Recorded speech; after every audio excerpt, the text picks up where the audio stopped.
Bonjour à toutes et à tous, bienvenue dans ce journal, le sommaire. La journée mondiale du souvenir des victimes des accidents de la route. Les accidents de circulation peuvent être un frein à la croissance économique du Bénin. Une étude révèle plus de 219 milliards de francs CFA de pertes pour le pays. Le port du masque de protection est obligatoire pour tout citoyen en République du Bénin en cette période de coronavirus. Au regard de l'évolution de la crise sanitaire, les populations respectent le port du masque en tout lieu, on en parle. Et puis les consommateurs aussi ont droit à un service. Des normes existent en la matière et les qualiticiens y veillent. Si les entreprises béninoises essaient de respecter cette exigence, quels sont alors les droits et devoirs des consommateurs? Merci de votre fidélité. La communauté internationale célèbre aujourd'hui la journée mondiale du souvenir des victimes des accidents de la route. Une occasion pour attirer l'attention sur l'ampleur des dégâts émotionnels et économiques causés par les accidents de la route et de rendre hommage aux victimes de la route et aux services de secours et de soutien. Au Bénin, les accidents de la route constituent la première cause de décès pour les jeunes âgés de 15 à 29 ans et leurs impacts sur la croissance économique n'est pas des moindres. Un peu plus de 219 milliards de francs CFA de pertes ont été enregistrés en 2016 pour cause d'insécurité routière. Louis Koudogbo, Rodrigue Babagbeto. Doit-on lui coller l'étiquette de mal du siècle? Tout porte à le croire si l'on se réfère aux statistiques publiées par l'Organisation mondiale de la santé. L'OMS, dans son rapport Sécurité routière 2018, mentionne « Plus de personnes meurent maintenant à la suite d'accidents de route que du VIH-Sida, de la tuberculose ou de maladies diarrhéiques ». Au Bénin, l'Organisation mondiale de la santé compte un peu plus de 2800 morts par an, soit environ une moyenne de 2 morts et de 12 blessés par jour. Pour le Bénin, d'une manière spécifique, vous allez voir que nous enregistrions environ 700 morts. C'est les statistiques qui avaient été menées en 2015. Aujourd'hui, nous oscillons autour de 620, 630. Mais sans compter que nous n'avions pas pu enregistrer l'ensemble des données parce qu'il y a des décès lorsque ça arrive pour des pratiques religieuses. Les gens refusent d'aller faire cette constatation. Nos statistiques que nous avions envoyées au niveau de l'INSAE ne sont pas en adéquation avec les enquêtes de l'OMS. Quand nous disons environ 600 morts, 630 et quelques morts, l'OMS trouve qu'il faut aller vers le double. Et c'est normal. Des chiffres qui traduisent l'ampleur de l'insécurité sur nos routes. Une insécurité routière avec pour facteurs trilogiques les hommes, les infrastructures et les véhicules à moteur. Dans ce contexte spécifique aux pays en voie de développement, le produit national brut PNB ne s'en sort pas indemne. Quand il y a beaucoup d'accidents et beaucoup de décès, c'est le capital humain qui est en train de disparaître et cela agit sur la production, sur le PIB. Lorsque d'un point A à un point B, il y a un accident, d'abord les traumatismes qu'il y a, ça engendre des frais pharmaceutiques. La prise en charge, ça engendre des frais. Les pertes de matériel. Et lorsque le pire en arrive, il y a même des accidents qui font détruire les infrastructures routières que l'État implante à coût de plusieurs milliards. Et c'est ça qui est déplorable. L'incidence économique de l'insécurité routière dans les pays à revenus intermédiaires oscille entre 1,5 et 3%. En 2017, pour un PNB d'un peu moins de 1700 milliards de francs CFA, les accidents de la route ont engendré au Bénin une perte d'environ 42 milliards de francs CFA. Que faire alors pour inverser la tendance? Investir dans la sécurité routière ne doit pas être une activité connexe parce qu'elle permet de sécuriser plutôt le capital humain.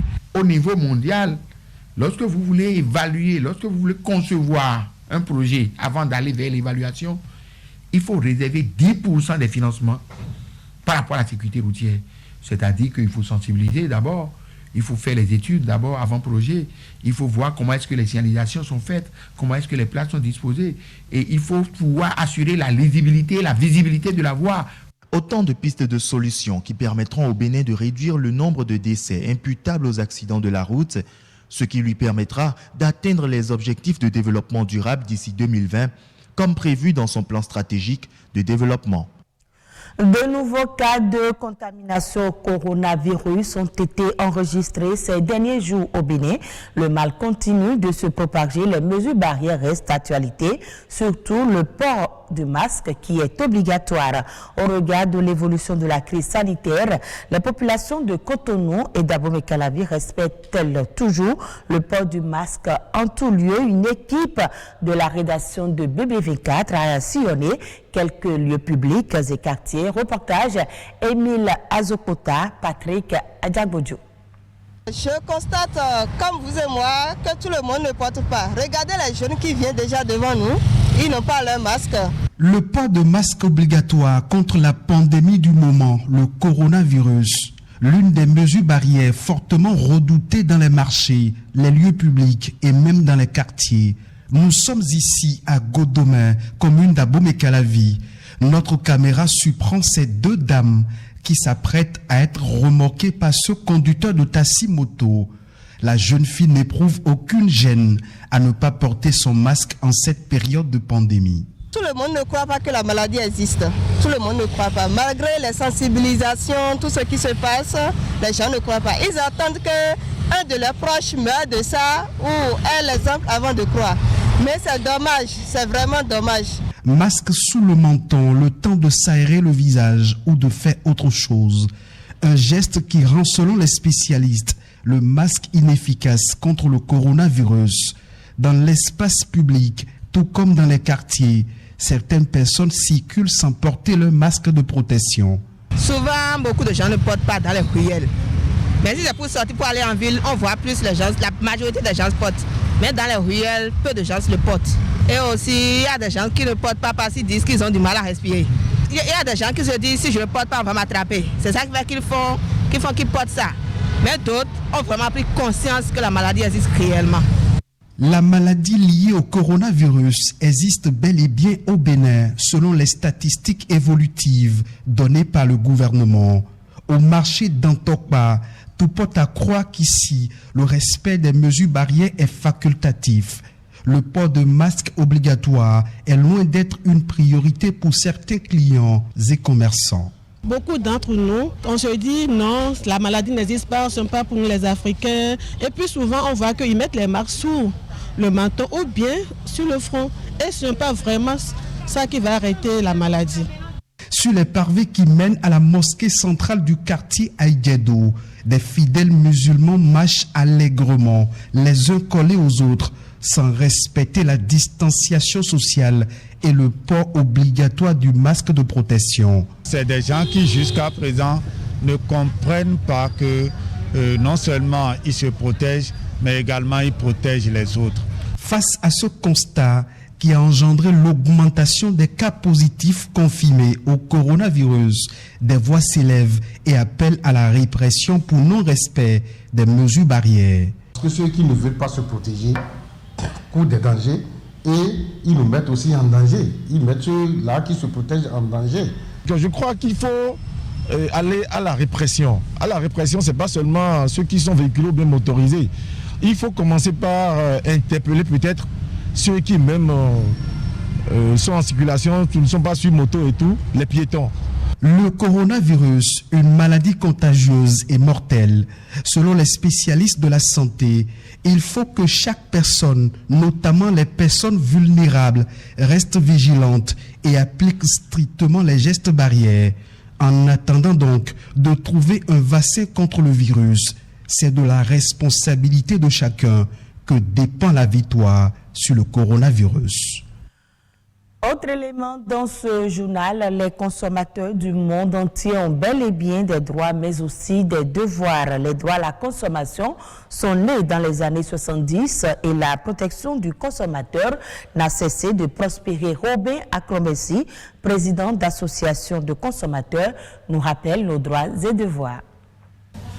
Les consommateurs de par le monde et particulièrement au Bénin ont 8 droits.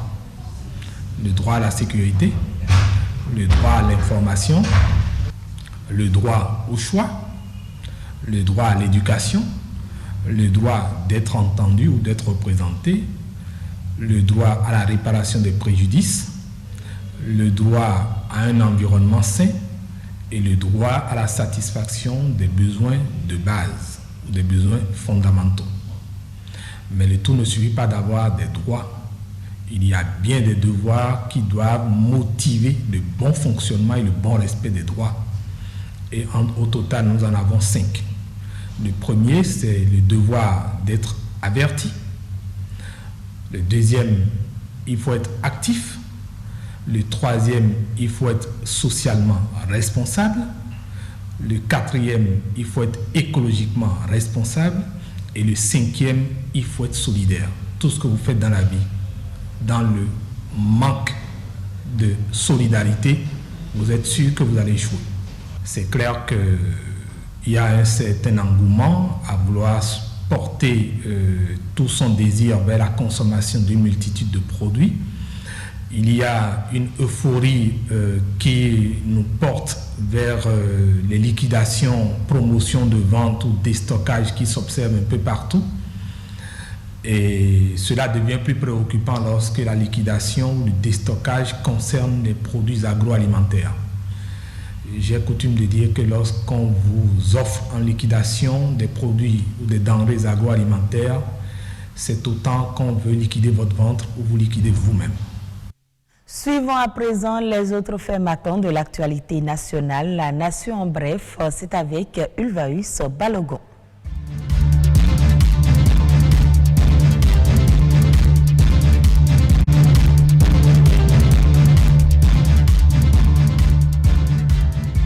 Les marchés pour la commercialisation du coton-graine campagne 2020-2021 ont été ouverts vendredi 13 novembre dernier à Gogounou dans le département de l'Aliborie. Comme retenu avec l'interprofession, le prix du coton-graine, premier choix, payé aux producteurs est de 265 francs CFA le kilogramme et celui payé par les égreneurs 280 francs CFA le kilogramme. Le prix du coton-graine deuxième choix payé aux producteurs est de 215 francs CFA le kilogramme et celui payé par les égreneurs 230 francs CFA le kilogramme. Quant au coton biologique, son prix est majoré de 20% par rapport au coton conventionnel. Pour le compte de cette campagne, les ambitions de production ont été revues à la baisse en raison de la Covid-19, passant ainsi de 850 000 à 675 000 tonnes. Le balai des ministres se poursuit devant la commission budgétaire de l'Assemblée nationale pour défendre le projet de budget de leurs ministères respectifs au titre de la gestion 2021. Adidatou Matisse, du travail et de la fonction publique, défend un budget établi à la somme de plus de 7 milliards de francs CFA contre 6 milliards de francs CFA en 2020, soit une augmentation d'environ 7,21%.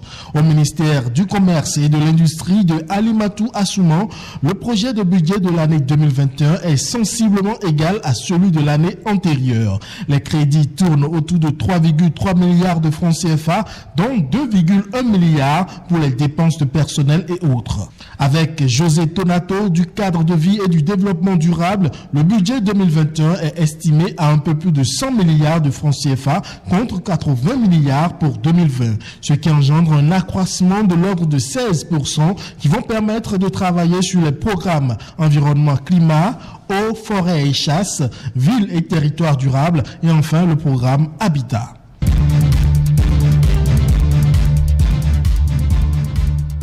Et selon les derniers chiffres de l'Organisation mondiale de la santé OMS, le Bénin, à la date du 15 novembre 2020, compte 2844 cas confirmés de Covid-19 et 43 décès, soit 63 nouveaux cas en l'espace de 10 jours, ce qui laisse croire à un ralentissement du respect des règles barrières du coronavirus auxquelles les autorités ont convié les populations.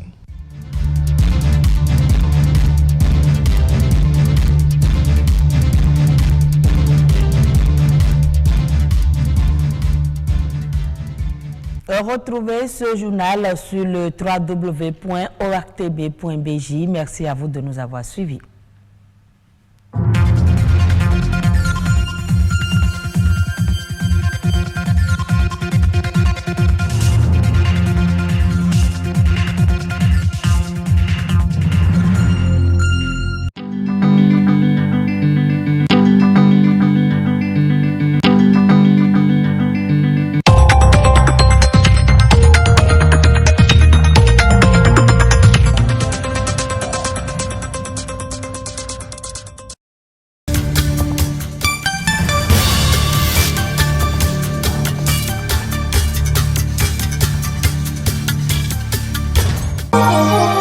Au nombre des denrées les plus importantes et indispensables pour l'homme, on retrouve l'eau.